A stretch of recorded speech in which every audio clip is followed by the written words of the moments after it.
Assalomu alaykum. Akalar, yaxshimisizlar? Xo'p, bugun men sizlarga qisqacha o'zbek kinosi qaytada jonlanyaptimi yoki yo'qmi? Shuni aytib bermoqchiman. Bilasizlar, ikkita kino bor. Ofitser 55 va Aybsiz. Ofitser 55 2023-yili may oyida taqdim qilindi. 10 ta qismdan iborat serial.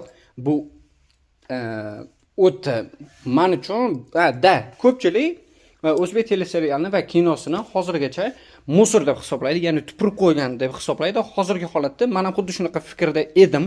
Lekin shu ikkita kinoni ko'rib, meni fikrlashim ozgina o'zgardi kino bo'yicha, o'zbek seriallari va kino bo'yicha. Xo'p, birinchisi Ofitser 55 2023-yil may oyida taqdim qilindi. Ikkinchisi Aybsiz 2025-yil yoz oyida bu kino taqdim qilindi. Ozginasi, ya'ni 2 ta chiqarildi YouTube platformasiga va qolgani pullik.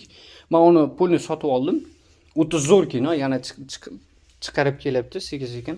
O'ta dahshat kino, shu ikkalasini men sizlarga tavsiya qilaman ko'rishni. Bittasini janri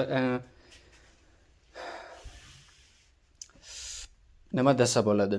Ichki ishlar vazirligi qanaqa qilib chigal yo'lidan chiqib ketishni tavsiya anaqa qiladi, ko'rsatib beradi. Ikkinchisi bo'lsa psixologik yo'nalish orqali ketgan.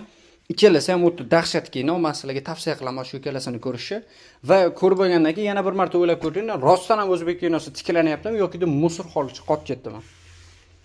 Mayli, charchamanglar, ishlayverib, ko'proq kitob o'qinglar.